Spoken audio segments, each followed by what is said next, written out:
Planet of Badlands. Explain those Badlands. That's a hell of a name.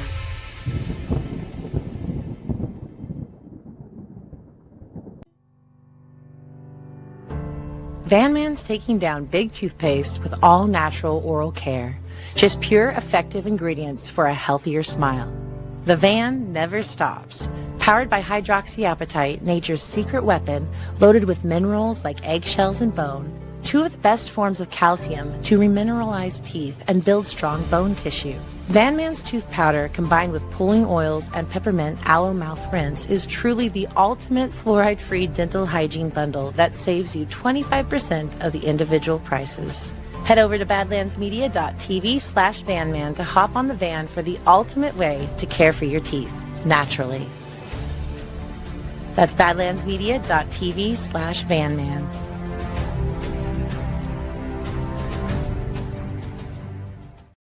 Get ready to ignite a revolution with Soft Disclosure. This isn't just a product drop, it's a full-on movement that's about to shake things up. This is personal care that doesn't mess around.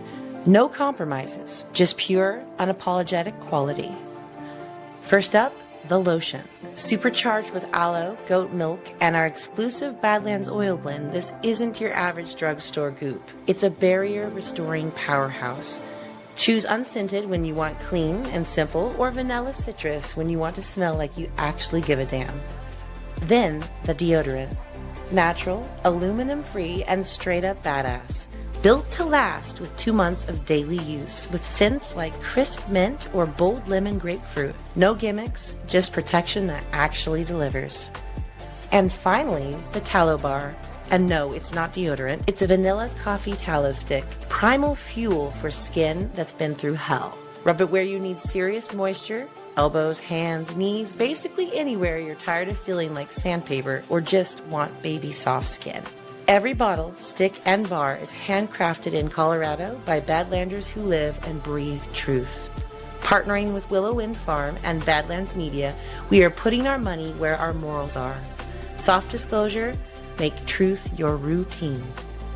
Head over to softdisclosure.com and use code BADLANDS for $5 off and join the fight today.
Thank you very much.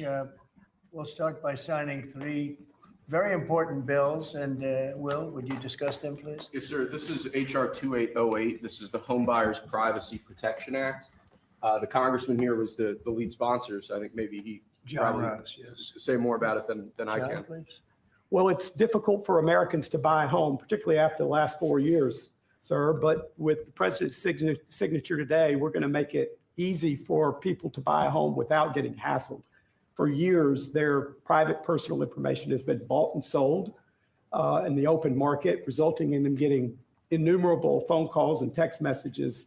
But with your signature today, we're going to put an end to that so that when Americans try to realize the American dream of owning a home, they're able to do so without being harassed. Good job. Good. It's a great honor, John.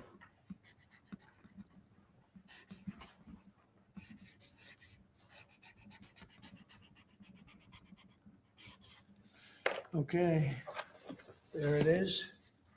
And that's going to help a lot of the homeowners of our great country. John, want to hold that? Sure. Thank you, John, very much. Thank you very much. Thank you very much. Okay, Will, you go ahead. And I'd like to leave you with this gift from a constituent back in Tennessee. Oh, I could use that at night. It's an American flag. That's very nice. I like that. Thank you, Mr. President. Thank you very much. That's very nice. Next, we have a number of executive orders for your attention, sir. Okay. From 1789 until 1947, our nation won some of its greatest military victories under the direction of a Secretary of War operating within a Department of War. Today, with this executive order, you will authorize the current Secretary of Defense and the current Department of Defense to once again embrace this great lineage and once again be named the Secretary of War and the Department of War. So this is something we thought long and hard about. We've been talking about it for months, Pete and I, and Dan. Dan came into the fold. By the way, a great general. He headed up I wouldn't call it an attack. I'd almost call that one maybe even more than an attack. What he did with Iran, you saw the success of that operation. It was perfect. In fact, this was sent to me by the great company that makes that particular B-2 bomber. And it was flawless. It was actually flawless. They flew for 37 hours back and forth. And there wasn't a bolt that was out of condition. There wasn't an engine failure. There was no problem. It was a perfect attack, and it knocked out any possible nuclear capability for Iran, which nobody wanted to see, and we weren't going to put up with. So great job, Dan. And we've been talking about this Department of War. So we won the First World War. We won the Second World War. We won everything before that and in between. And then we decided to go woke, and we changed the name to Department of Defense. So we're going Department of War.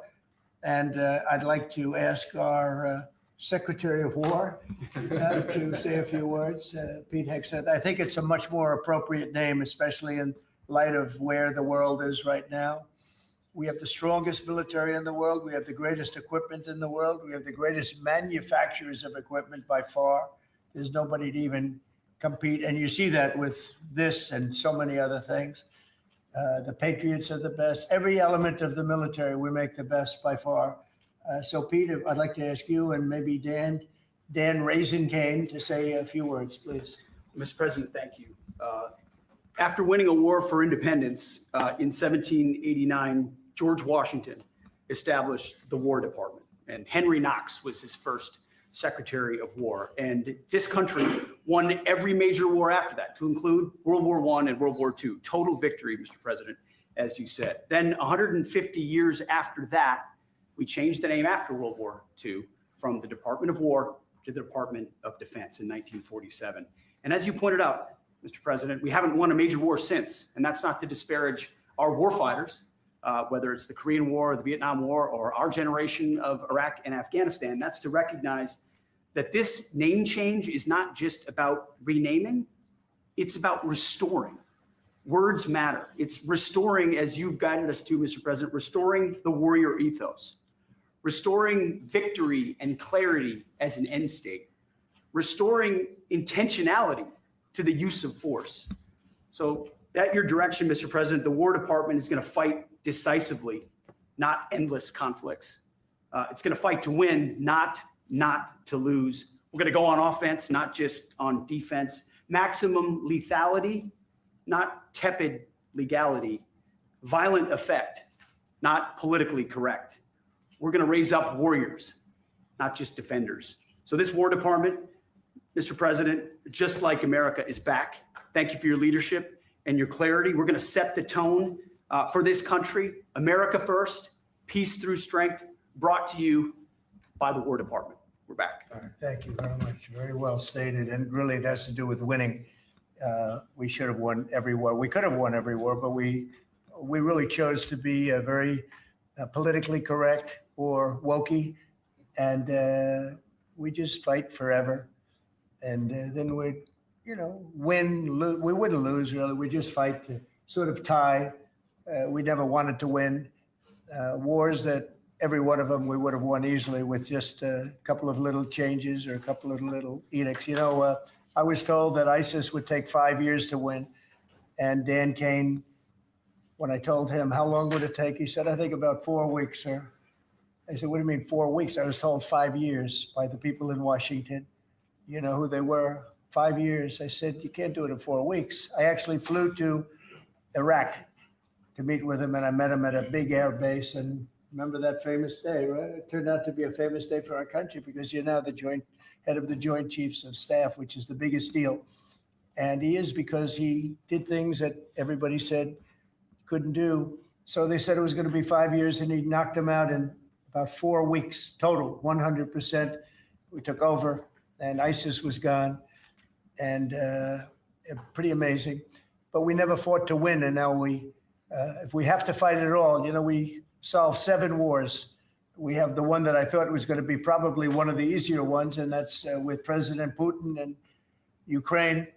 And that turned out to be one that's a little bit more difficult, but the 7 are done. They were supposed to be much more difficult to solve. I solved every one of them, and we're going to get the other one done too. But it turned out to be a little bit more difficult than I thought. And it'll get done or they'll be held to pay.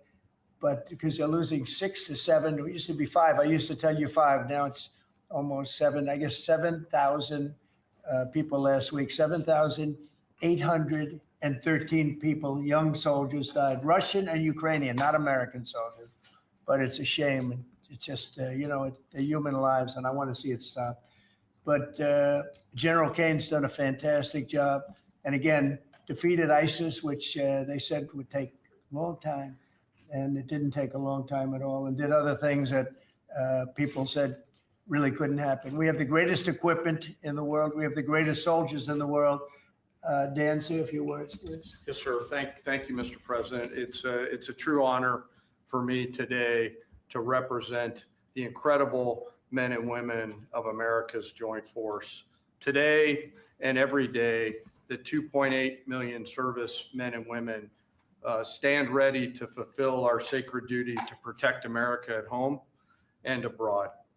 As the president said, America's military is the single most powerful fighting force in the world. The mission you and the secretary have given us is clear and unambiguous: to deliver peace through overwhelming strength. And I remind everyone that the U.S. military can reach any adversary at the time and place of our choosing. Service to this nation is an incredible gift, and we're grateful and honored every day to do so. Thank you, Mr. President. Well, thank you, and it's an honor to sign this. And we will do that right now.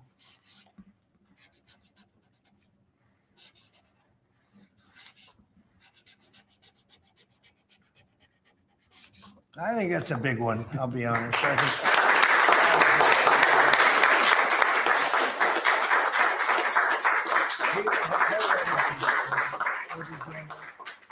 That's a big one. It's a big one, Mr. President. Do you have any questions on this subject? We're going to be discussing the G20 in a couple of minutes, but yes, please. No, right there. The idea for this rebrand, and a question for you, and the newly minted Secretary of War. What message does this send to our enemies, to our allies, to the American people? And again, what gave you the idea for this rebrand at this moment? I think it sends a message of victory. I think it sends really a message of strength. We're very strong. We're much stronger than anyone would really understand.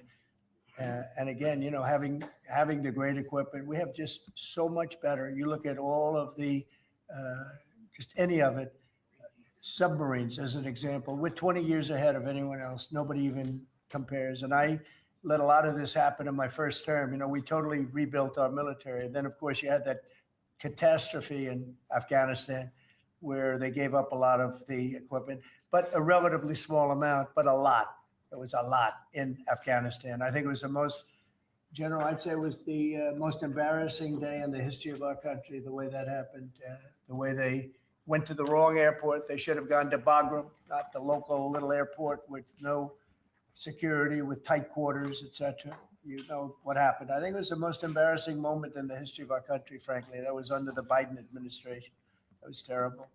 And we were going to be leaving, but we were leaving with strength and dignity. We were going to keep Bagram because Bagram's 1 hour away from where China makes its nuclear weapons. We're going to have that all to ourselves, a big, beautiful place built many years ago from money that today would be the equivalent of, many, many billions of dollars. You couldn't build it. The longest runways, the most powerful runways in terms of load capacity. And we just walked away from it. So stupid. And they were fools. The people were fools. No, we have the strongest military, and I think that indicates we have the strongest military. And we had it, and we won World War I, we won World War II, we won everything before, and as I said, we won everything in between.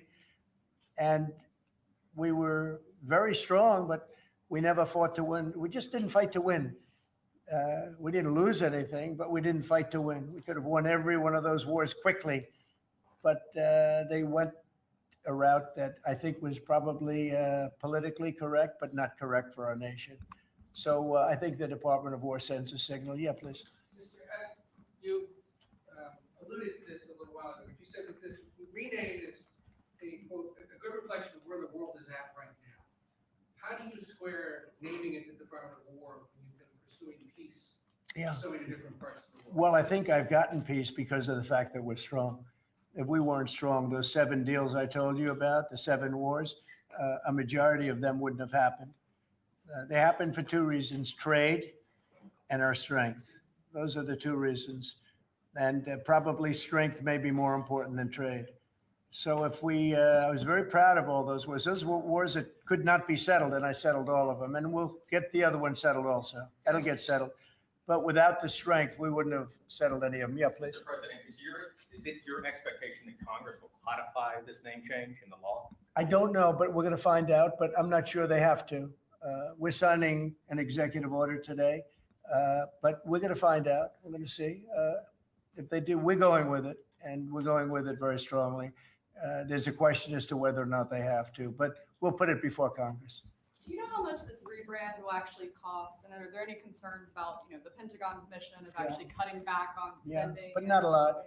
We know how to rebrand without having to go crazy. We don't have to recarve a mountain or anything. We're going to be doing it not in the most expensive. We're going to start changing the stationery as it comes due and lots of things like that. We're not going to be doing things like have been done in the past when they changed the name of forts that shouldn't have been changed. Those names of the forts should not have been changed, at least for the most part. And as you know, many of them have been changed back already. At the request of the communities, every one of those communities said, we want our name back, like Fort Bragg as an example. The people in that community wanted that name back. They refused to call it anything else but Fort Bragg. So we're not going to be spending very much money on that.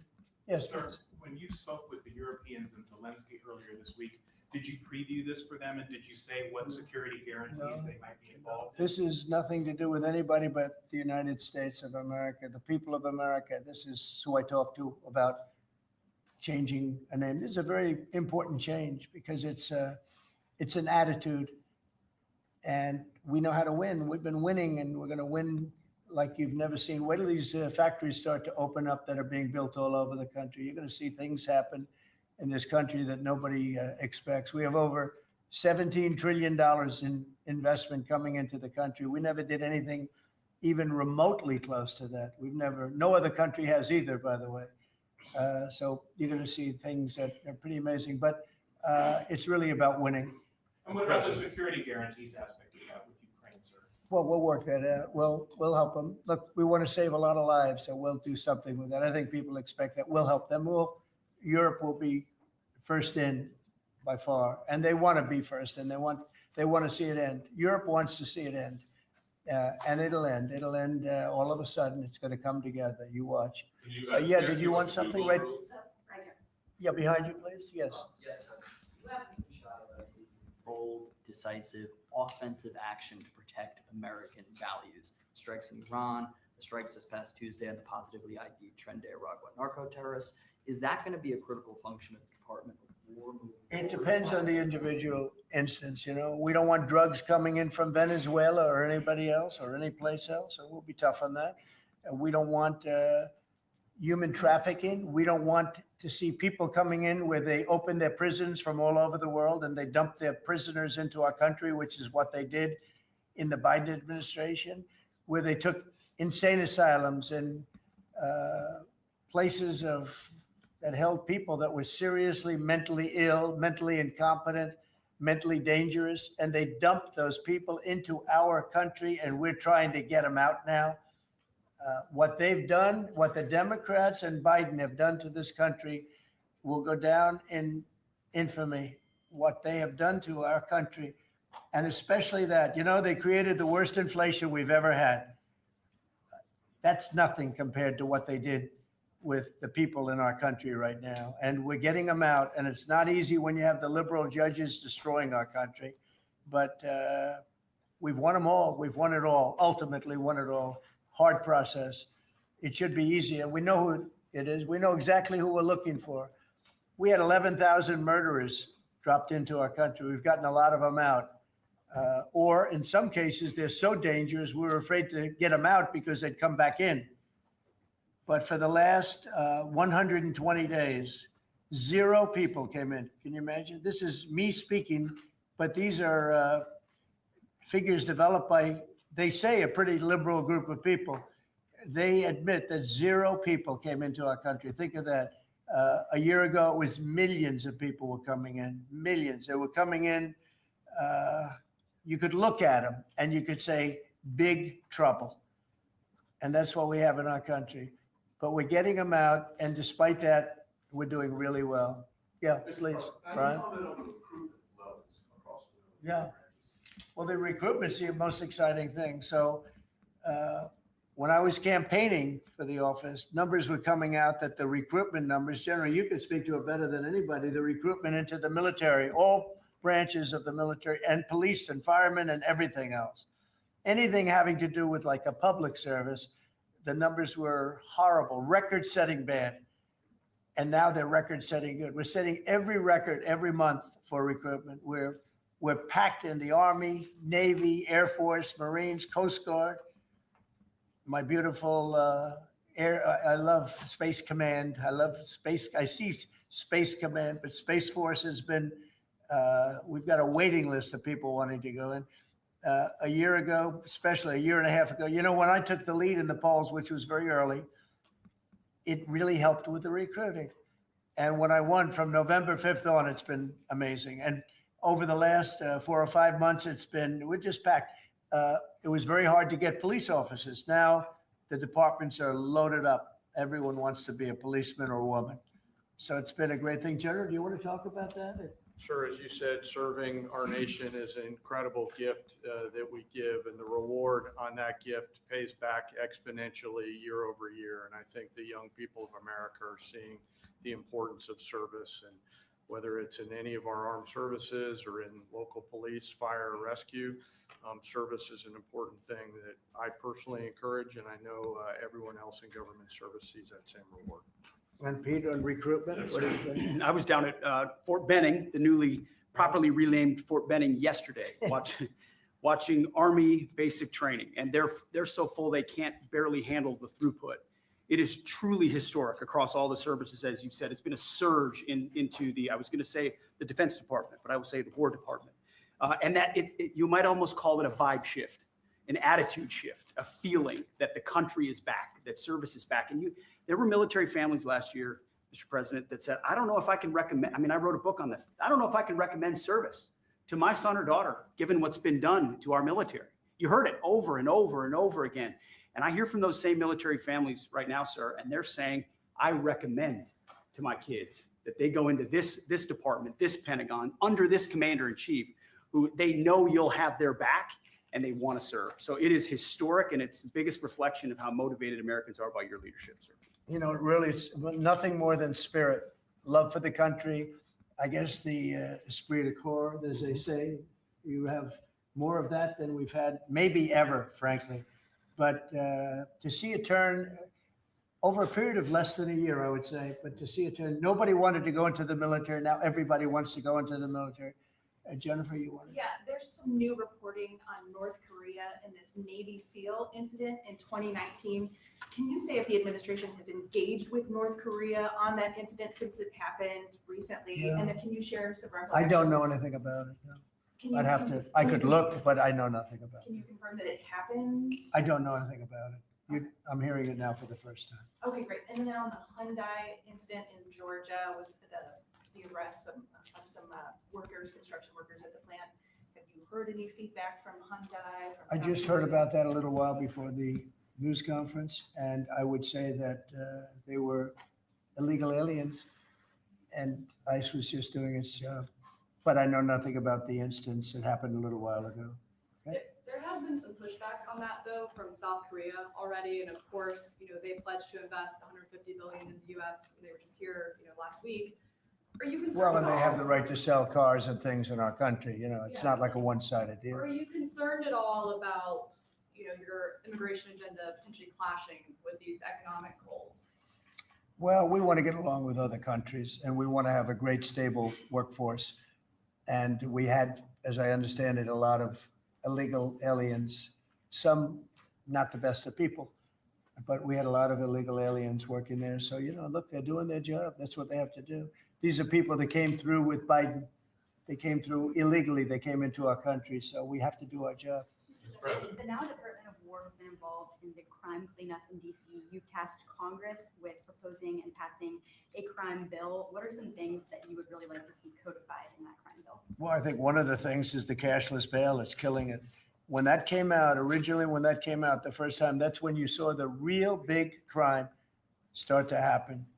Cashless bail, what a disaster that is. You murder somebody, you don't have to put up bail, and you go out in the street and you murder somebody else. That's what's happened. It happens so often. And that's one of the things. And other of the things you're reading about, it's a standard, but just a certain toughness. I have to say, one of the elements of fascination for people over the last period of time has been what's happened to DC. So we've gone from one of the most dangerous cities in our country to what they call a safe city. It's a totally safe city. In fact, I set up dinner in Washington, D.C. next week. I wouldn't have done that, to be honest. I would have had an obligation not to do it before I came into office, or even at the very beginning when things were so corrupt and so dangerous out on the streets.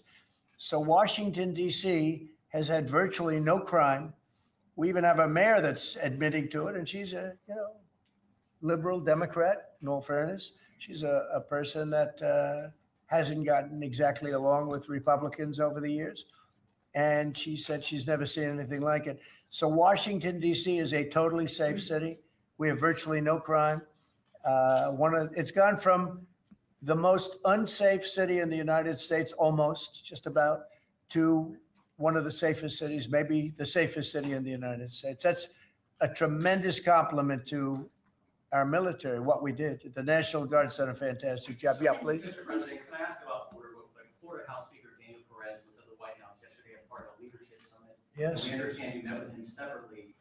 Mr. President, what did you talk about? And also, did you explore him running for Florida Attorney General? I didn't. We didn't talk about that, but he's done a fantastic job. He's respected all over the country, really. He's a leader, and he's done just a fantastic job. We didn't discuss anything having to do with his future. I'm sure he'd be very good at that. My second question, Alligator Alcatraz, sticking with Florida, a major ruling appeals court blocked a federal judge's order to close it and it can remain open for now. Your reaction? I think they've done a fantastic job in building it, the governor and everybody else that's been involved. It's an incredible facility. It's housing people for usually a very short period of time before they get brought back to their countries.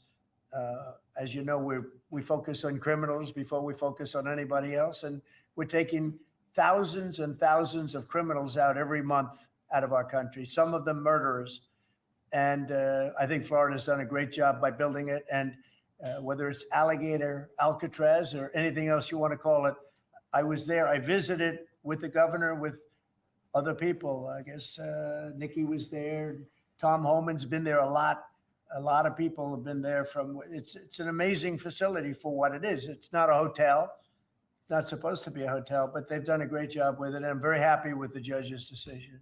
You also mentioned Venezuela. I want to ask one more follow-up question on that. On the U.S. strike on a vote tied to the Venezuelan drug cartel, the Maduro regime is pushing back today. In fact, they say the U.S. seeks regime change through military threat. Your reaction to those words, and also, would you like to see regime change in Venezuela? Well, we're not talking about that, but we are talking about the fact that you had an election which was a very strange election, to put it mildly. I'm being very nice when I say that. I can only say that billions of dollars of drugs are pouring into our country from Venezuela. The prisons of Venezuela have been opened up to our country. They've taken their prisoners, the worst prisoners, murderers, Tren de Aragua. The worst prisoners that you can ever imagine are now happily living in the United States of America. Now, many of them we've gotten out. It's not easy to get them out because of the liberal system that we're working with in many cases, not in all cases, but millions and millions of dollars and billions of dollars of drugs are pouring out of Venezuela and other countries. Look, China, what they're doing with fentanyl is a terrible thing. It comes through Canada and it comes through Mexico, but a lot of it's coming through Venezuela. Venezuela's been a very bad actor, and we understand that. And when you look at that boat, you see the bags of whatever it is there. Those bags were, you know what those bags represent? Hundreds of thousands of dead people in the United States. That's what they represent. Yeah, please. Mr. President, your reaction to the jobs report this morning? Well, I'm going to talk about that in a minute. We have our great people here, so I'll talk that in a minute. Let's talk about this. We'll give a couple of because these two people want to get to work on the Department of War. So let's keep them first. Mr. President, the DOJ is reportedly considering a ban on transgender people owning guns after the Minneapolis shooting. Do you think? Are we talking in the military? In general. Okay, I thought you were talking about in the military. I'll refer to that then differently because it's not a military question. I'll be able to pass on that very nicely unless you'd like to talk about it. Now, Pete doesn't want any part of that question. Yes, please. Mr. President, who do you blame for losing India to China? In your post earlier today in the morning, you did put that out. I don't think we have. I've been very disappointed that India would be buying so much oil, as you know, from Russia. And I let them know that. We put a very big tariff on India, 50% tariff, very high tariff. I get along very well with Modi, as you know. He's great. He was here a couple of months ago. In fact, we went to the Rose Garden and the grass was so soaking wet. It was such a terrible place to have a news conference. I said, well, let's use a beautiful white stone emblematic of the White House, okay? And it's been very well received. But we had a news conference on the grass. That was my last news conference I had on the grass because everybody sunk in. You probably sunk in. Every reporter out there, they ruined their shoes. We made that change. It's been a really well-received change. Yeah, please go ahead. On Venezuela, you've sent F-35s out of Puerto Rico. You've sent naval vessels into the Caribbean. You're concerned about drugs being illegally sent into the Yeah. How do you describe this buildup, this situation? Well, I just think it's strong. We're strong on drugs. We don't want drugs killing our people. I believe we lost 300,000. You know, they always say 95, 100,000. I believe they've been saying that for 20 years. I believe we lost 300,000 people last year. I know families that lost their son. Those families will never be the same. I know a family lost a daughter, a beautiful daughter. In fact, it was like she took something that she thought was like a minor deal, and it turned out to be riddled out with fentanyl, the size of the head of a pin, and you're dead. And no, we're stopping the drugs. We're going to save a lot of people. Look, whether it's 100,000, but it's not. It's 350,000 people died last year from drugs. And we're not going to let that happen to this country. Think of that. Think if you're in a war and you lose 300,000. We'll lose 600,000 in the pretty much between Gettysburg and all of that, the Civil War. We lost, what, 600,000. So we're losing half of that every year to drugs. We're not going to do it. We're not going to allow it to happen. You think of the wars. If we lost 600,000 people in a war, but we lose that every 2 years, more than that. So it's 300 to 350,000 people. And when I see boats coming in, like loaded up the other day with all sorts of drugs, probably fentanyl mostly, but all sorts of drugs, and we're going to take them out. And if people want to have fun going on the high seas or the low seas, they're going to be in trouble. I will tell you, boat traffic is substantially down in the area that happened. And they called it the runway. It's a runway to the United States. And boat traffic is very substantially down on the runway. You can imagine why. I think anybody that saw that is going to say, I'll take a pass. I don't even know about fishermen. They may say, I'm not getting on the boat. I'm not going to take a chance. What happens if Venezuela flies jets over U.S. naval vessels? Well, I would say they're going to be in trouble. We'll let them know about that. We heard that happen, but it wasn't really over, not like they described. But I would say, General, if they do that, you have a choice of doing anything you want, okay? If they fly in a dangerous position, I would say that you can, you or your captains can make the decision as to what they want to do, all right? Sir, How close we did have, they get, we have Mr. one more. President? You said they didn't go over. Say it. How close did they get? You said the planes did not. Well, I go don't want to over. talk about that, but if they do put us in a dangerous position, they'll be shut down. Thank you very much, everybody. So we're going to now cover the G20, and I'm going to let these people go back to the Department of War and figure out how to maintain peace. Okay? Thank you very much. Thank you. Congratulations, General. Thank you. Great job. Sir, just before G20, we do have one more EO Okay. for you today. And I should also say that the Department of War EO that you signed was actually your 200th EO since you Wow. came back into office on January 20th. That's more than Joe Biden did in his entire term in office, more than Obama did in either of his 2 terms in office. So it's a momentous accomplishment and congratulations. That's good, but Biden never signed one. No, yeah, They you've were done signed every by one the- up in here. They've been before. signed by the auto pen, right, didn't he? So we really beat him by much more than you think. The 201st executive order, sir, this relates to hostages and wrongfully detained Americans. This provides a new legal mechanism to declare foreign countries to be countries that engage in those sorts of practices and gives your administration powerful tools to get American hostages out. This has been a Right. focus of your administration Yeah. this time around. Adam Bowler's here, and he's done incredible work already. This will give him even more. I think it's great, and more Adam's tools. amazing. So Adam, do you want to describe how many hostages we've gotten out together, you and I, and you and a couple of other people that we know, and Yes, me and a couple of other people that you don't know, but we've gotten a lot of hostages. Do you want to describe it? Mr. President, you brought back 72 hostages since your term. If we compare that to President Biden, he has gotten 20 taken. So he is negative 20 taken. 20 taken. They don't take our people so yeah. often. So, Mr. President, That's good. when we spoke, you said that that was a primary focus, and I'll tell you the job is easy because of you. And we paid nothing, too. We pay nothing. We They don't pay 6 exchange. billion. They always Yeah. paid 6 billion for Yeah. 5 people. 6 billion. It was just a number I kept hearing.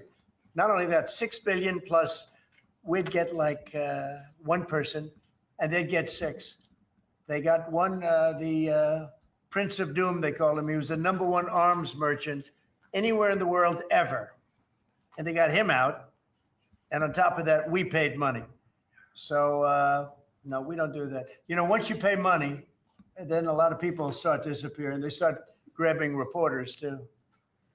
They think the reporter is going to get a lot of money. And to me, they would.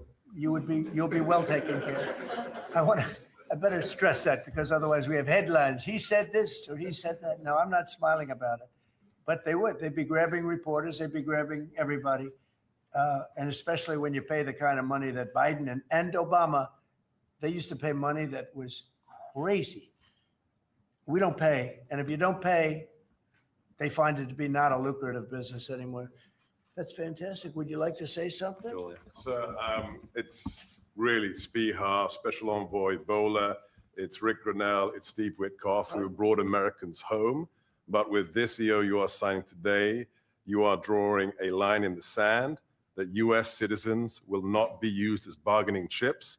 And it provides your Secretary of State, Marco Rubio, the same tool set to punish states who take our citizens wrongfully the same way that we can punish those who sponsor terrorists. This is a very significant EO you are signing today, sir. Thank you, Sebastian. Very good. You're doing a great job, too.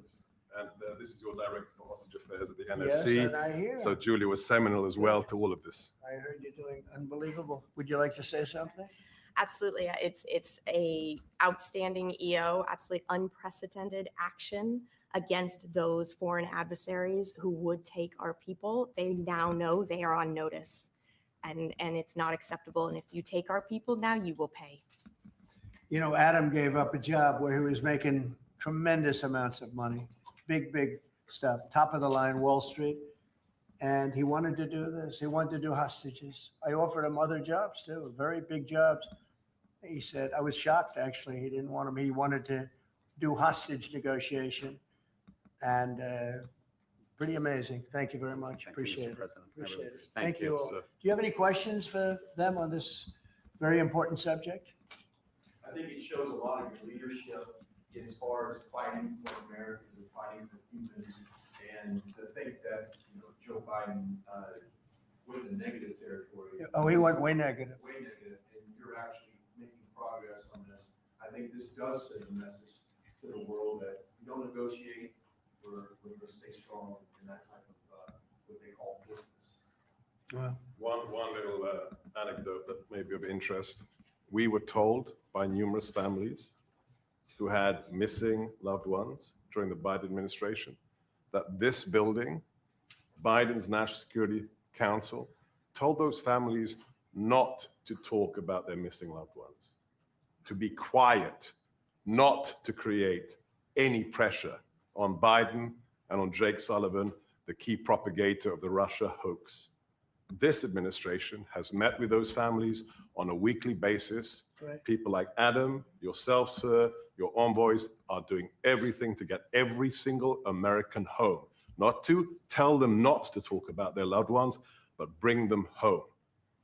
Well, I can tell you one story that was amazing. A few weeks ago, very little written about it, but there should have been. But it was a very nice gesture. The head of Belarus, who's a very respected man, strong person, strong leader.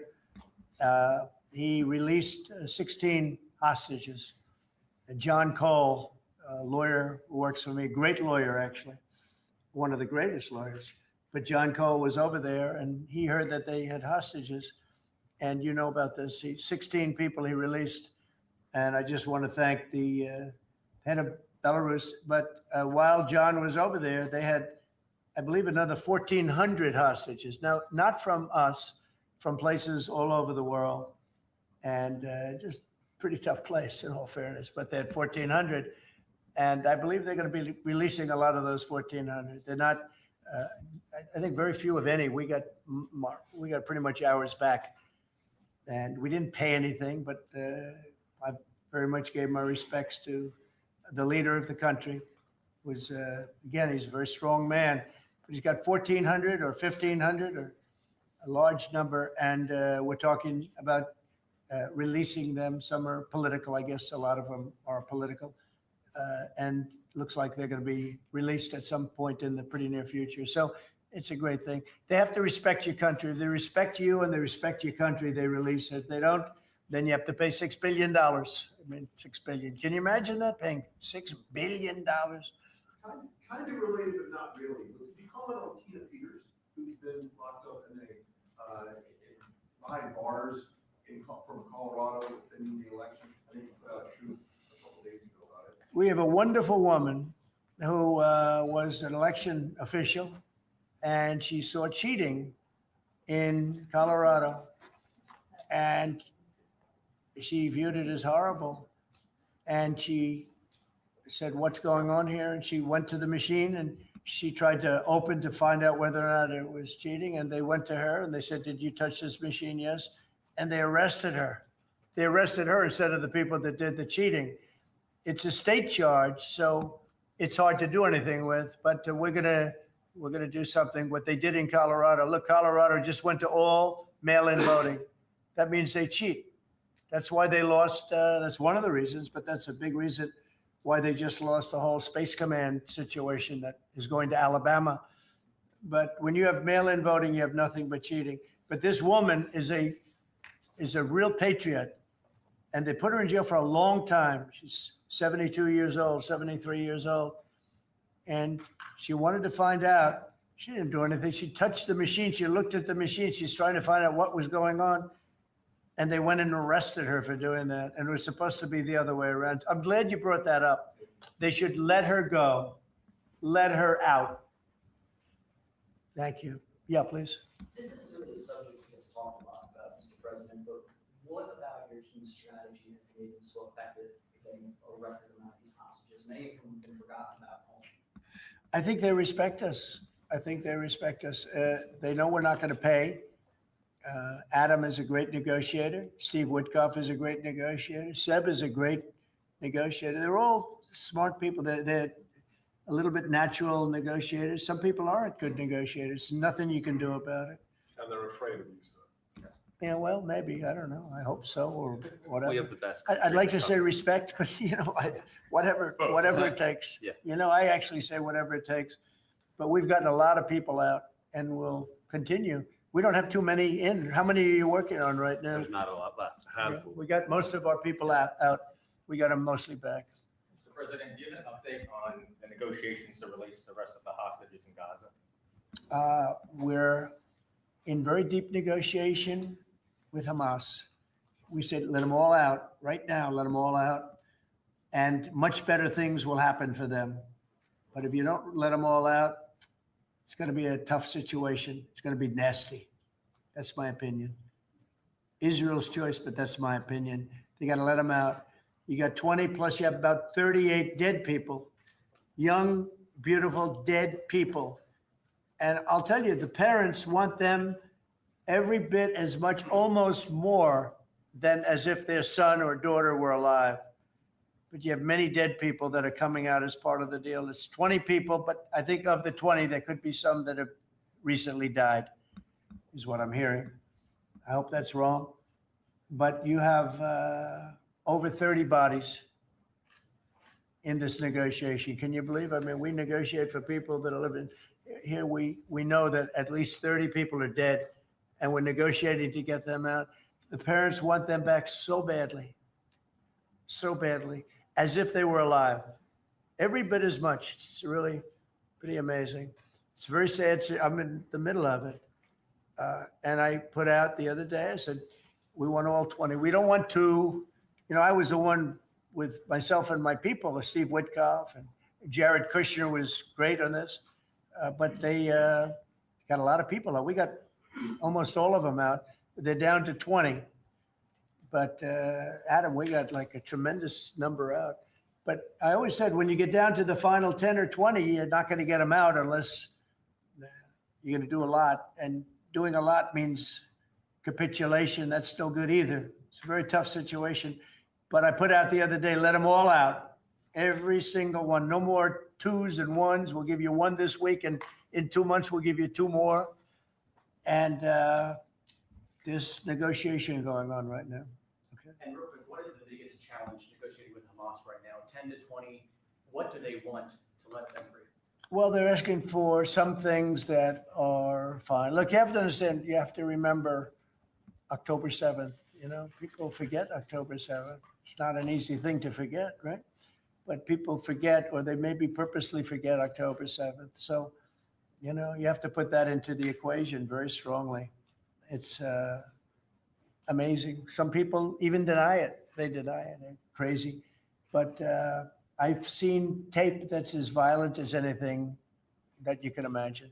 Many of you have seen those same tapes. So you have to put that into the equation too. So it's not an easy situation. It's a tough one. but there are 20 people, maybe a little less, but there are 20 people that we want out. We want the bodies of these parents. They are, I've never seen anything like it. The level of love that they have, they want their children back. And, I see demonstrations, big demonstrations in Israel about the hostages, not about the war, about the hostages, which puts Israel in a tough position because, it's tough to prosecute a war when you have people they want the 20 people back. They just want them back very badly and everything that goes with it. So it's very sad. Thank you very much. We're going to talk now about the G20. I figured we could wrap 2 or 3 up. The last time I took a day off, everybody said bad things happened to me. You know that, Seb? I took 1 day off. I didn't take it off. I was working. In fact, I was here. But I didn't do a news conference, and they said bad things happened to the president. That's why that's fake news, Mr. President. It's fake news.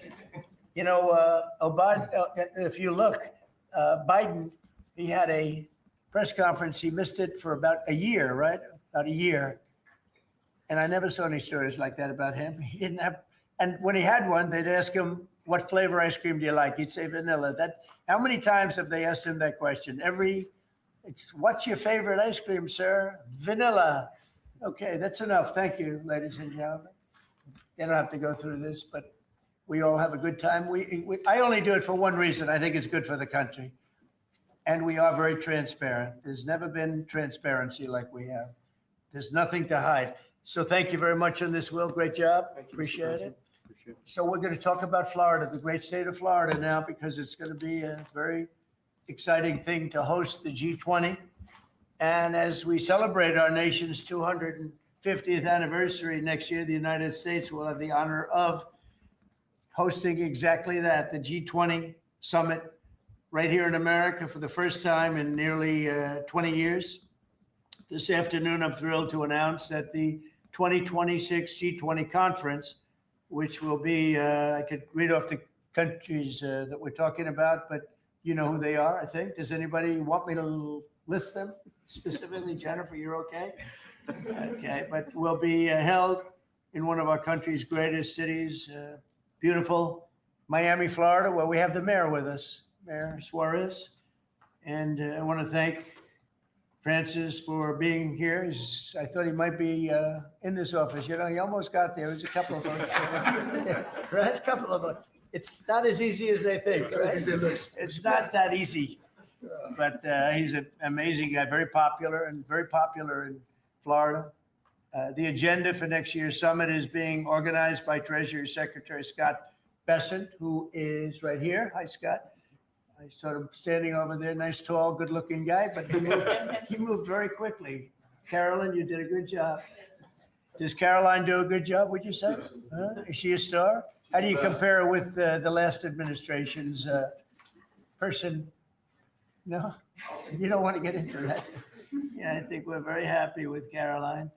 But Scott Bessent is talking about a good job. He's done a fantastic job, and we're very proud of him. He's very much involved with the G20. And the NEC director, Kevin Hassett, who's truly a talented guy. And he's certainly being thought of to go to a different position, and we'll find out about that pretty soon. I don't know. Would you like to be there? I won't ask you that.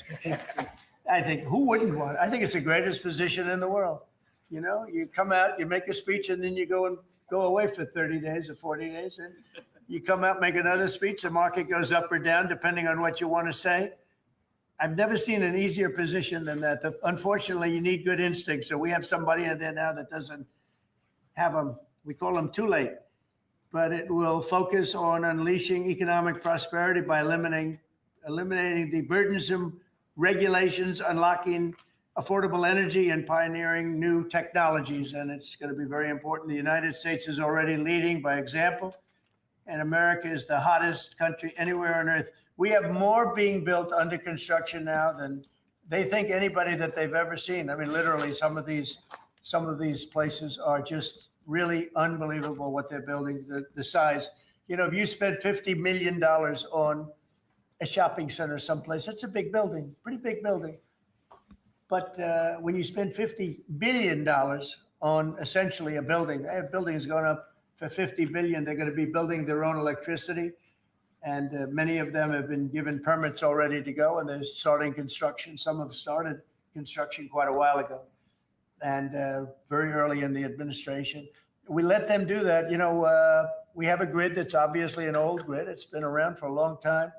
You could never handle the kind of numbers that you're talking about in terms of electricity, and we're letting them build their own plants. They build their own plants with their structures. So they build their structure, they build their buildings, and they build an electric producing plant with it, like Con Edison in New York that I grew up with, and like others that make electricity. They make it for New York. These plants will make it for their building, for AI.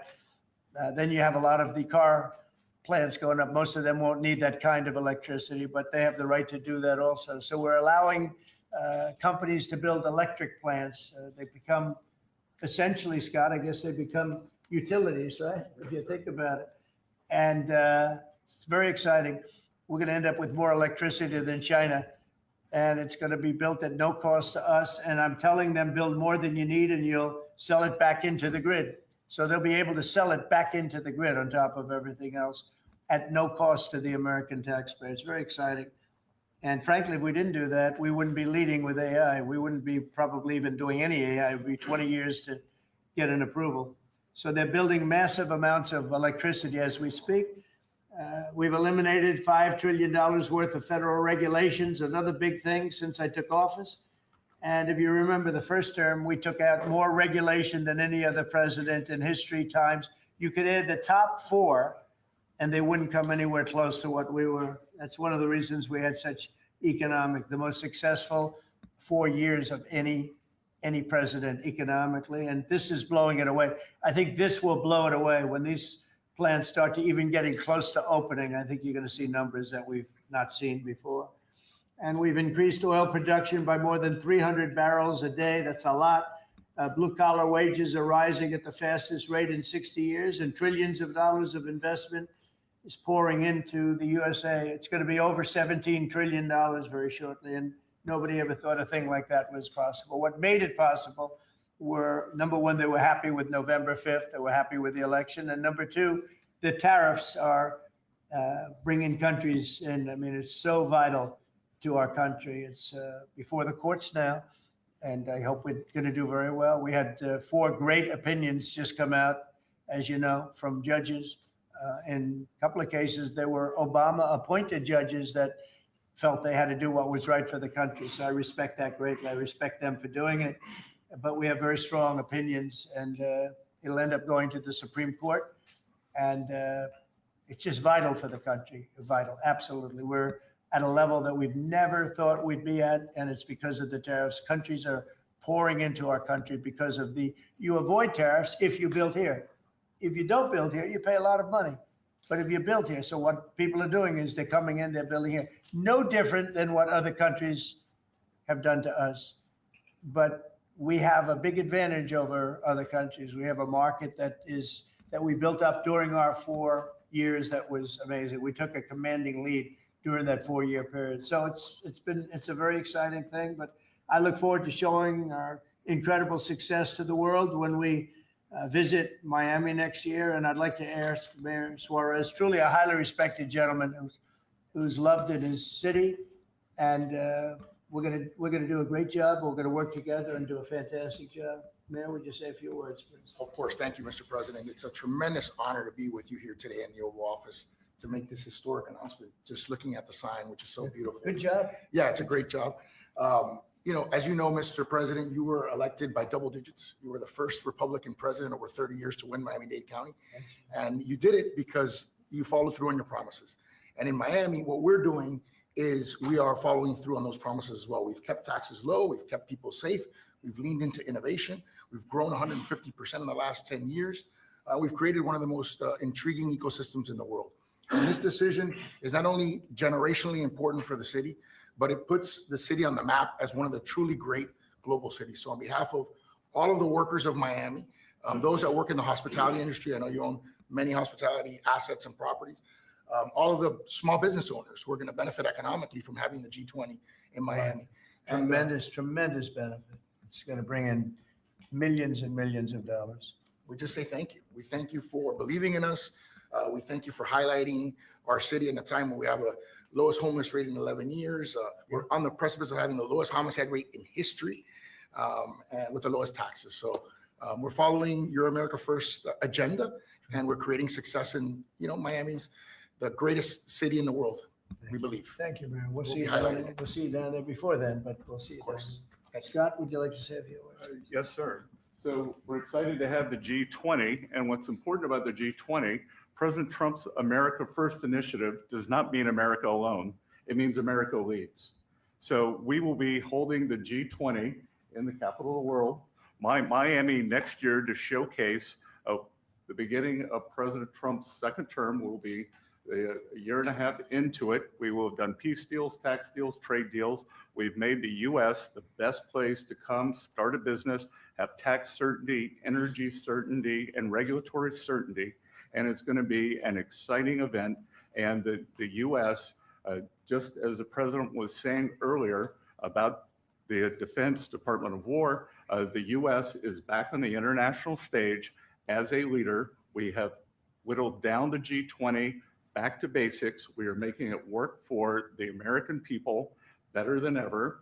We have the G20 had become basically the G100 this past year. So it will be a concentrated group in Miami, seeing the best America has to offer with American leadership, thanks to President Trump. Thank you very much. Great job, and a great job you're doing. Kevin, would you like to say a few Sure. words? Mr. President, I think this G20 meeting, where the world leaders will come to the great city of Miami, is going to be viewed as one of the most important meetings in global history, because what's going to happen is the golden age is going to be documented so well in the data by next summer that you're going to have one of the best speeches written for you that you've ever seen, because we're just going to be talking about the accomplishments of the next year. I think so. A lot of these plants are going to be open by then. Yeah, exactly. And a lot of jobs are coming in, like I think we've never seen before. It's going to be great. Monica, would you like to say something? Thank you, Mr. President. We're so looking forward to having the United States of America host the G20 in Miami in December of next year. And we're also looking forward to having this as a showcase of American strength, vision, innovation, and power under your bold leadership, Mr. President. It is going to be the G20 in the Trumpian golden age. Okay, thank you very much. Any questions on the G20? Could I just? G20. You just said a moment ago that you were very complimentary of Kevin's work, and I was just wondering if he's your man for the Fed. Of Kevin? Yes. No, I am very complimentary. I think he's fantastic. And for the Fed, he's your man. I didn't say that. I said he's fantastic, but no, I sort of know who I'm going to pick, but no, I didn't say anybody in particular, but Kevin is certainly one of the three. They say four, but probably three, that he's a highly respected person. He's great. He's great. He believes in low interest rates, and we all do. But sometimes you have to raise them to stop inflation. We had the worst inflation, I guess, essentially that we've ever had in the Biden administration, and it really hurt people. Costs are way down. Our energy costs are way down. And, when energy comes down, everything comes down. And we brought down the price of groceries and specifically the price of eggs. You remember that first week when you were screaming about eggs? I said, I know nothing about them. I just got here. That's Biden's problem. But we got the cost of eggs down to really low numbers. So we brought costs down for people. And, it's something I said. And the Democrats have this false narrative. They say, oh, costs went up. They just say things that it's just like incredible. If you look at energy, I think you're going to be at $2 a gallon with cars very shortly. $2. It was $4, $5 under the Democrats. It's like a massive tax cut. And speaking of tax cuts, we gave you the largest tax cut in history in the bill that we just approved. The largest tax cut in history. And there'll be no tax on tips, no tax on Social Security, no tax on overtime. One of the big things you get is you buy a car and you borrow money to buy the car, you're allowed to deduct your interest, which, Scott, has never happened before. Rich people like to talk about deductions. Middle income, they never gave them deductions. I got them one of the best deductions, an interest deduction. So it's great. Jennifer, please. Yeah, a couple questions on the G20, sir. Is there any update on your plans to attend this year's G20? And then are you saying for next year? I won't be going this year. It's in South Africa. I won't be going. JD will be going, great vice president, and he looks forward to it. But no, I won't be going to that. And then I guess for 2026, are you saying it'll just be exclusively the 19 countries, the 2 blocks, there won't be any? No, we're going to extra? invite other countries as observers. They call them observers, but they'll have something to say. But we're going to invite Poland. Already I've issued them an invitation. They're great. They were just here, as you know. Great leader, great new leader. One of the big surprises, I was so happy. I endorsed him, actually, and he won. And he's going to be a great leader of Poland. But I've invited Poland already. What about Mr. Russia? President. What about Russia? Oh, that's interesting. I haven't thought of that. You have- No, I haven't thought of that. That's an interesting question. I'm going to think about that for a little while. India and Brazil. Mr. President, you just mentioned that the tax cut bill. Why the rebrand from One Big Beautiful Bill? Oh, I just save words. I said the bill. It's one big, I actually call it the You're great, doing- I actually call it the great, big, beautiful bill, but it's a lot of words. Is that how you want You know, Republicans to kind of talk about it? when they You know, get I paper trail? I just want them to say what's in it. It's an incredible bill for the middle class, for the working person. You know, we are a party of the working. It used to be the opposite. The Democrats were for the working people and the Republicans were supposedly for the rich. The Republican Party's taken in millions of people and the Democrats have lost millions of people. They've gone crazy. Honestly, I think they're crazy. What's happened to them, I don't know. They suffer major Trump derangement syndrome, and it's turned out to be actually a disease, but it's a disease of weak people and stupid people because all we do is we cut taxes, we create great policy. Their policy is so terrible. They refuse to acknowledge, as an example, I see today, it's a big debate again, the women, they don't want men playing in their sports. They don't want it. The Democrats want men to play in women's sports. I saw the great governor, we have Governor Youngkin talking about it today, that the woman who's running against our Republican candidate, who's excellent, is like so much into the, men being able to use women's bathrooms. Okay, what's that all about? Men playing in women's sports, wants open borders. Again, once they want actually, after what we've gone through with millions, I think 25 million people came in from prisons, from mental institutions, drug dealers, drug addicts. They're pouring into, like they poured in, now we have none coming in. The border's been sealed for a long time, actually almost since I got into office. Remember when the Democrats said we need legislation? I didn't have any legislation. I said close the borders. And now the borders for the last 4 months, not one person has been allowed to come into this country illegally, not one. Done by people that would normally like to see you look bad. Those are the numbers. So it's been an amazing job. Yeah, please. Mr. President, this is going to be a major event and a major meeting for South Florida, for you, for Mayor Suarez. I know this is not until next year in Miami, but do preparations begin today? And if so, what is being done? They've already begun. We first had to deconflict our Basel with the dates, and so we have already started doing that. And so thanks to the president's team. He started a long time ago, actually. If you knew him, he was working on this long before this press conference. Yes, sir. It's in good shape. Going to be great. Mr. President, we learned this morning that we've lost 78,000 manufacturing jobs this year. How do you explain?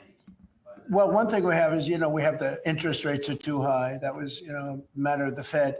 But the other thing is so many different elements aren't included yet. And one of the things we've learned, and we learned that the hard way, watching over the last few months, are the corrections that people have been making. They'll say you're losing jobs, and then they say, by the way, we have a correction a month later of, 100,000 jobs are missing. They actually had a correction once of 850,000 jobs. But I'll let Kevin just speak about that a little bit because I heard him speaking about it this morning. I thought he did very well. Please. Thank you very much, sir. Well, I think that if you look at the indicators, there's capital spending boom, industrial production at an all-time high. The Atlanta Fed says GDP now is north of 3%. And so all the indicators are saying that things are really strong. And what we've also seen is that Goldman Sachs put out a study yesterday that said that the August number tends to be really messed up because of seasonal adjustment things, and they tend to be revised way up. And so I think if they were revised up, which has happened on average over the last 15 years by about 60,000, then everything else would make sense. But right now we're puzzled about the BLS numbers and looking forward for new leadership there to make it so that the numbers are more reliable. And again, we're building, they've started building all of these factories and plants, including car factories. Car factories are coming back. We lost more than 50% of our car production over the years. And I think we're going to get all of it back. It's coming back in really rapidly. Really, we're building a lot of car plants. Indiana, places that you don't think of it so much are taken, but also Detroit, lots of places it's coming in where I think we're going to get everything. We've lost it over a period of 40 years, and I think we're going to get it all back in a very short period of time. And big ones, big plants, incredible plants that were never going to come back. Without the tariffs, they wouldn't have come back.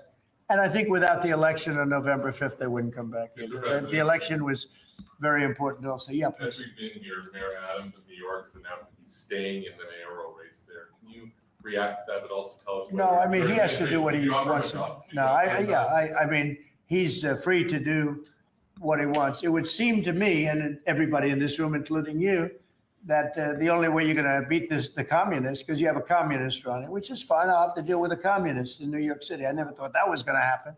This is something I didn't think was going to happen, Scott. You're going to have to explain this one, because we're going to have a communist mayor. It would seem to me that if he stays in, if you have more than one candidate running against him, it can't be one. If you have one candidate, if he's the right candidate, I would say that Cuomo might have a chance of winning if it was a one-on-one. If it's not one-on-one, it's going to be a hard race.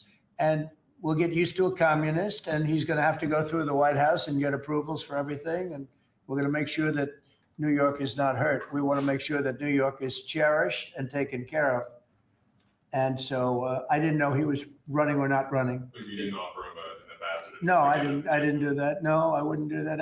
It's nothing wrong with doing it, but I didn't do that. Did Yeah, anybody the in your G20, administration? we understand that it'll be held at Doral. Yes, it's going to be a Doral, yeah. You considered that with the G7 last time you decided against it. Why go forward with it now? Well, I think that everybody wants it there because it's right next to the airport. It's the best location. It's beautiful everything. They actually requested that it be there because the location is the best. And we will not make any money on it. We're doing a deal where it's not going to be money. There's no money in it. I just want it to go well. And it's going to be each country will have its own building. I think it'll be really a beautiful thing. And Doral's been very, very successful. One of the most successful properties in the country. And, frankly, it's the problem is in December, that's the biggest month in Florida. So, using it for you can't get a room in Florida in December, January, et cetera, that area. And that's the time we're talking about. So from that standpoint, it's not good, but we want to make sure it's good. I think Doral would be the best location. And again, they'll have their own buildings. It'll be incredible for them. And being like 10 minutes, less than 10 minutes from the airport, and it's a big airport, international, all of the planes will be able to land, go right into their quarters. So I think it'll work out very well. Earlier on your Fed answer, sir, you said that you're looking at maybe 3 candidates or 4. Three candidates. Should we interpret that you like Secretary Vest in his current role? Well, I like him too, but I had him as a 4th. I had 4. You were talking about 4. Now I'm talking about 3. He told me I'm not leaving. So He wants to be doing, and if he was leaving, he would certainly be one of the people I'd want. But I asked him specifically. I could ask him right now, would you rather stay where you are as treasurer, or would you rather go to the? Sir, I'm the only person on the planet who does not want the job. Okay. He really told me, he said, I love what I'm doing. But we assume I wouldn't want to really take him because he is doing a great job. are the top 3 still then Mr. Ward, Mr. Waller? I am looking at Kevin also, and I'm looking at, I would say you could say those are the top 3. Good job. It's very good. Just to clarify, so you're saying you believe Andrew Cuomo would be the best one-on-one candidate against? Well, I think if I'm only going by the polls. It's not an endorsement or anything. It just seems that he's second. And what you do to win is you take the guy who's second and you hopefully add 1 and 2. But maybe if the 1 isn't getting out, then he's not getting out. And that's okay. I think the mayor's a very nice person. I helped him. He was got caught up in a scam by the Biden administration, what they did. So I helped him out a little bit, but I would understand why he doesn't do it. I do think this. I think if you have more than one candidate, we've got ourselves a communist mayor in New York. And I don't like communist mayors. I don't like them. Yeah. You passed one big beautiful bill, sir. 5 months, all these slew of events next year. World Cup, G20, all America 250.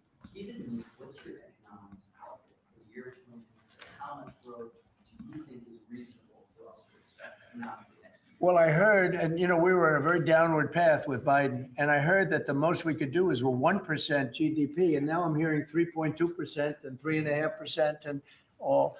And our big year won't be really next year. I think it'll be the year after, because when these plants start opening up, it takes a period of time to build them. We're going to have tremendous job growth. It's unprecedented. We have unprecedented in history. There's never been anything like it, because we're going to have more than $17 trillion invested. There's never been anything like that. If we did $1 trillion in 1 year, and this is 6 months, 7 months, because we really focused on it over the last 6 months. But we're going to be doing, nobody's ever seen numbers like this. When this stuff starts opening up, our country's being rebuilt. And by the way, Washington, D.C. is being rebuilt. In addition to the fact that we have a safe city now, and our National Guard was fantastic and worked with the mayor, worked with everybody, we're also doing a refurbishing of Washington. We're going to redo some of the roads, the surfaces. We're going to redo the medians. We're going to take the broken tiles off the tunnels and put brand new tiles up. And we're going to regrass all the parks. They're going to be regrassed by people that build world-class golf courses, and not necessarily people that work for me, because I don't care about that. I just want to, I'm very good at grass. Grass has a life, just like you have a life, right? It has a life. Well, this grass has been up longer than, it's like 4 lives, okay? That's why there's a lot of areas where there's just no grass. But we're going to regrass all of the parks. We're going to, in a year from now, you won't even recognize it. Graffiti's gone, the tents are gone, the medians falling into the roads are gone, the potholes will be gone, the marble's going to be polished and beautiful. It's all going to be beautiful. We're working with Clark Construction, who's, one of the, well, definitely the biggest here, one of the biggest in the country. And they've been great. And we're going to do about a 10-mile radius from the White House, from the Capitol, looking sort of at both of them, go right in the middle of both of them and start drawing circles. And everything is going to be spit-shined. When the head of Poland came here last week, and when other leaders came here, a lot of them have been here over the last 8 months. I said, what do you think? And they said that we're a little surprised at the look, the filth on the road. Now it's much better. We've got it much better, but we have to do some construction things. I mean, you have medians that are all broken and rotted and rusty and disgusting. And they're all going to be changed. You're going to have a very different look. You're going to have the look of prosperity, not the look of poverty. But the big thing right now, initially, is we have no crime in Washington. We literally have no crime. They said it's down 87%. It's not down 87. It's down like 100%. We have almost no crime. People are going to restaurants that wouldn't have even thought about it. And I know families that have gone 4, 5, 6 times to restaurants over the last few weeks. And you people are in the same category. I mean, yes? I agree on that. Thank you. It's a whole different place, right? That's very nice. And you're so tough usually. I like her now, right? No, because she was truthful. Is that a correct statement, Brad? Yes, sir, it is. I heard you were actually mugged. You're a big, strong guy. I heard. I can't do anything when you have to be honest. No, you can't. You say, thank you very much, right? Can I follow up on the beautification of DC? Yeah. Amazing job of crime. Yeah. Just out front of the White House is a blue tent that originally was put there to be an anti-nuclear tent for nuclear arms. It's kind of morphed into more of a anti-American at sometimes, anti-Trump at many times. Where is this blue tent? Right in front of the White House on the north lawn, on the other side of the Black Gate in Lafayette. I haven't known this. All of us in here walk right by it every day. It is an eyesore. Oh, I didn't know that. Well, let me explain Take it down. Take it down today, right now. Nobody told me that. So you're saying there's a blue tent? It's been there for 30+ years. It was originally a peace tent, but it's kind of morphed into Well, something. yeah, morphed more. into radical left. Okay. Well, but I've heard. Is it in the Ellipse? Where is it? No, it's in the Lafayette Park. It's actually. Lafayette Park. Take it down. Okay. Okay. What's interesting about it is that I've had people tell me it's a public health hazard because people sleep in there, they eat, there's rats, but also it could be a national security risk because people can hide things in there, they can Okay. put weapons in there. We're going to look into it right now. Yes, sir. We have removed over 50 tent sites, not 50 tents, hundreds and hundreds, maybe 1,000. I think it's over 1,000 tents, but 50 sites. So I'm a little surprised to hear that, but we're going to look into it right now. Lafayette. On the National Guard, Yes. the DC mayor has, of course, gotten on board with your cleanup of DC, but the DC Attorney General has said that he plans to, that he's suing you for Yeah. your federalization of police. What's your Can you response to that? imagine, we have an attorney general who's not related at all to the mayor, by the way. You know, it's a totally separate department. We've got so many separate departments. You have the district attorney has nothing to do with the mayor. The whole thing is crazy. But how about this? We just set a record on low crime in Washington, D.C., and we have a man suing us to let us go back to high crime. We're going to have to be here for a little while to make this really work long term after we're gone. And so we're going to meet that head on, and I suspect we'll be very successful. And I can always declare a national emergency because this was a national emergency. But right now we have the safest city. We have now one of the safe cities in the country. We had almost the worst. I mean, a city that was as bad as some of the horror shows that you've heard about for years. And we're going to fix some of those horror shows too. Okay? President, the Google ruling today that you posted on Truth Social about the Europeans fining Google. Can you address So that? Google What is a great specifically company. will- Yeah, Google is a great company, American company. Apple is a great American company, and so many others. And the European Union, I don't know why they do it, but they have been finding them numbers that have been astronomical. More so before I got here. But Apple paid $17 billion a fine in the last year. Apple, $17 billion on a case that a lot of people think they weren't guilty of. And no, I'm going to be speaking to the European Union, but it's not fair. Google just got fined $3.5 billion, and they've already paid $13 billion. They're up to $16.5 billion. And people say there was nothing wrong with what they did. It's almost a source of income to run Europe. It's become a source of income, and many other companies too, mostly tech companies, but we can't let that happen. What are you Can't let seeking from the Europeans and by when? No, I can just say you can't do that. I mean, you know, they respect us now. They didn't respect us a year ago. European Union respects us. Look, they're paying us $950 billion, right? You got to respect us. They were very disrespectful of our country. I have great respect for Ursula. I've gotten to know her very well. And I just don't think it's fair that they're taxing and really it's almost become like a tax. It's become so regular. And I've gone to lawyers and I've asked them, what do you think? They said, they didn't do anything wrong. We can't do that. It's not fair. And it's interesting. I don't hear that about China, and I don't hear that about other places. I hear it about the European Union. We were talking about it last night. I think we had a gathering. That was the highest IQ group of people I think any room has ever had last night, you know? It was about as high as you can have. All the tech geniuses were there. They love their computers. They would tell me more about chips that I want to know. Did this come up last night? Yeah, it did. It did come up. A couple of companies said that they were taxed by the European Union. It's interesting. They weren't complaining about, in that regard, China. They weren't complaining about other places. It's the European Union, and they have. Apple was again forced to pay $17 billion last year. So I think we're going to change that around. It's just not fair. We don't want that to happen to our companies. And you know, if somebody does that, we should be doing it to them. They've got to pay, let them pay us. But you just can't do that to our companies. Yes. Was Elon Musk invited to the dinner last night? I wanted to go back to the G20 real quick in Miami. You know South Florida very well. Many cities are being considered for the G20. Was this a hard decision, or did Miami just stand out to you? It wasn't hard, really. I mean, look, it's got the weather. We're in December, so it's, you know, cold in some places, and that's beautiful too. Cold weather's nice. It's all nice, you know, depending on the city. But no, Miami really wanted it. The mayor really wanted it. The people down there really wanted it. You might just address that for a second, Mr. Mayor. Yeah, as I said, I mean, a conference of this kind does two things. Number one is it puts us on the global map with the great global cities. And I think that's something that we've been trying to achieve for a generation.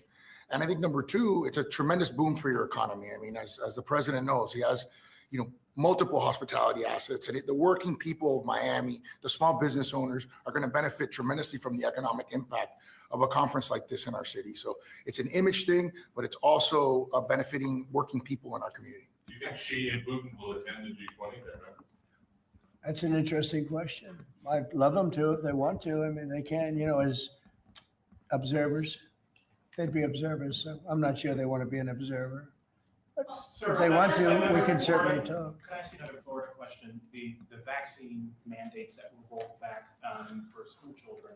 What do you think about that? Well, I think we have to be very careful. Look, you have some vaccines that are so amazing. The polio vaccine, I happen to think, is amazing. A lot of people think that COVID is amazing. There are many people that believe strongly in that. But you have some vaccines that are so incredible. And I think you have to be very careful when you say that some people don't have to be vaccinated. It's a very tough position. So I'd give you an answer. I'll give you a feeling. But just initially, I heard about it yesterday, and it's a tough stance. Look, you have vaccines that work. They just pure and simple work. They're not controversial at all. And I think those vaccines should be used. Otherwise, some people are going to catch it and they endanger other people. And when you don't have controversy at all, I think people should take it. Okay. One more follow-up on your comments on the taxes. On the upcoming tax bill, are you discussing, do you want that new tax bill to eliminate inflation from calculating capital? When you say the upcoming tax bill, because when you have an upcoming, we just passed the biggest tax cut in the history of our country. So there's nothing upcoming. There's something that we just passed. So we passed the biggest tax cut in the history of our country for the middle class, for the worker. And that's the only bill that we're really talking about. We did a good job. It's very comprehensive. And I will say the Democrats, if you gave them every point that they wanted, every point that they've dreamt of all their lives, you wouldn't get one Democrat vote. They really are. They've become deranged, sick. It's crazy. If you gave them a list of the top 10 things that the Democrats wanted and you put them in a bill to get passed, you wouldn't get one vote. It's the only thing they have. They stick together, but they're dying. I mean, they down to 16% approval rating, the lowest rating in history for either party. And we have the highest rating we've ever had. The Republicans have the highest rating we've ever had. On the National Guard, have you decided which city that you want to go into next? Yeah, I have. I have. I'm not going to say it now, but yeah, I have. We're going to go into another place and straighten it out. And I will say this: I watched today. I didn't know that was continuing to go on, but Portland is unbelievable. What's going on in Portland? The destruction of the city. Are you going into Well, I'm going to look at it now because I didn't know that was still going on. This has been going on for years. Have you decided who you So we'll be able to stop that very easily. We'll be able to stop it. But that was not on my list, Portland. But when I watched television last night, this has been going on. You wouldn't be standing if you were the mayor. You would be. Can you imagine what they're doing? They're walking in throwing smoke bombs into the store. These are paid terrorists. Okay. These are paid agitators. These are professional. I watched that last night. I'm very good at this stuff. These are paid agitators. They get paid money by radical left groups, not radical right groups, radical left groups. And they get paid a lot of money. And you see it with the signs. They all have perfect signs that are printed. They look as good as that sign. Those signs aren't made in basements. They're made at professional printing offices, and they cost a lot of money. These are paid agitators. And they're very dangerous for our country. And when we go there, if we go to Portland, we're going to wipe them out. They're going to be gone, and they're going to be gone fast. They won't even stand the fight. They will not stay there. They've ruined that city. I have people that used to live in Portland. They've left. Most of them have left. But what they've done to that place is it's like living in hell. Yeah, go ahead. Thank you for your statement before. AP is reporting that you would be banning visas of delegations who will be attending the UNGA, the UN General Assembly, including Brazil. Your reaction on that, sir? That who's banning them? The Trump administration. Well, we are talking about things. We're very upset with Brazil. We tariff them very high because of the fact that they're doing something that's, very unfortunate. I love the people of Brazil. We have a great relationship with the people of Brazil, but the government of Brazil has changed radically. It's gone very left. It's gone very radical left, and it's hurting Brazil very badly. They're doing very poorly, very, very poorly. So we'll see. And are you ready to reset relations with India at this point? I always will. I'll always be friends with Modi. He's great. Prime Minister, he's great. I'll always be friends, but I just don't like what he's doing at this particular moment. But India and the United States have a special relationship. There's nothing to worry about. We just have moments on occasion. How are trade talks going with India and with other countries that you haven't reached a trade deal with? They're going great. Other countries are doing great. We're doing great with all of them. We're upset with the European Union because of what's happening with not just Google, but with all of our big companies. They just, hit them with these unbelievable fines, $17 billion and $14 billion. And they use that money to run Europe. It's almost become like common. It's almost become a yearly occurrence, like it's a tax. And so it's very unfair. I want to thank you all very much, and we'll see you around. We're going to see you in Florida, but we'll see you a little bit before that, I suspect. Okay? Thanks, guys. Well, I'll be having something good here. I'll be at the White House. Thank you. Thank you very much. Thank you, guys. Thank you. Thank you. Thanks, guys. Thank you. Thank you. Thanks, guys. Thank you, guys. Thank you, Chris. Thanks, guys. Thank you. Thank you. Thank you.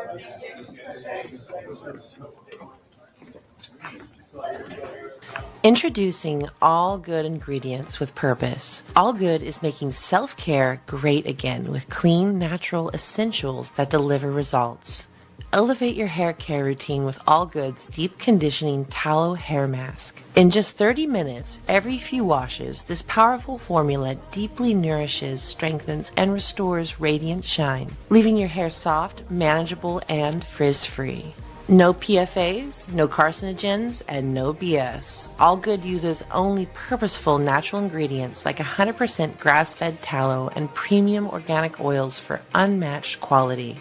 Customers are raving, calling it a game changer for their dry hair and purely natural magic. So ditch the mainstream chemical-laden products and redefine your self-care routine with All Good by Jessica Storm. Try the hair mask and the rest of the collection yourself, including the new tallow sunscreen.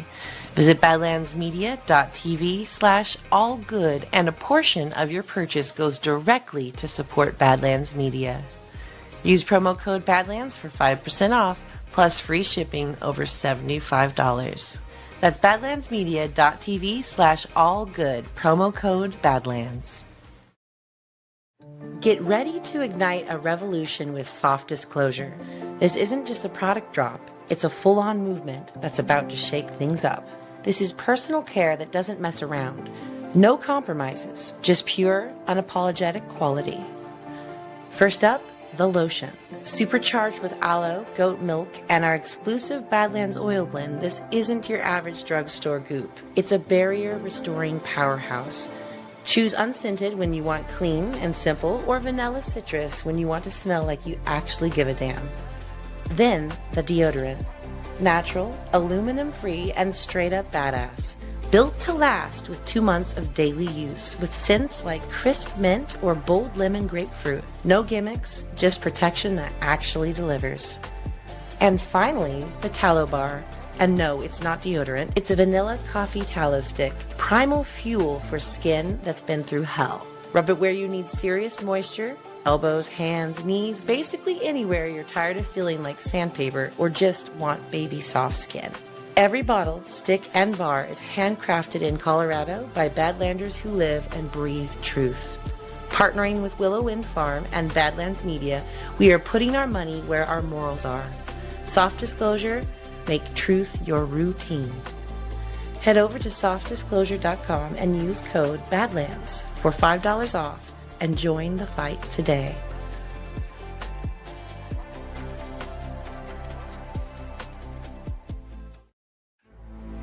Thank you so much for joining us, and don't forget to hit the thumbs up on this video. And a special thank you to all of our advertising partners.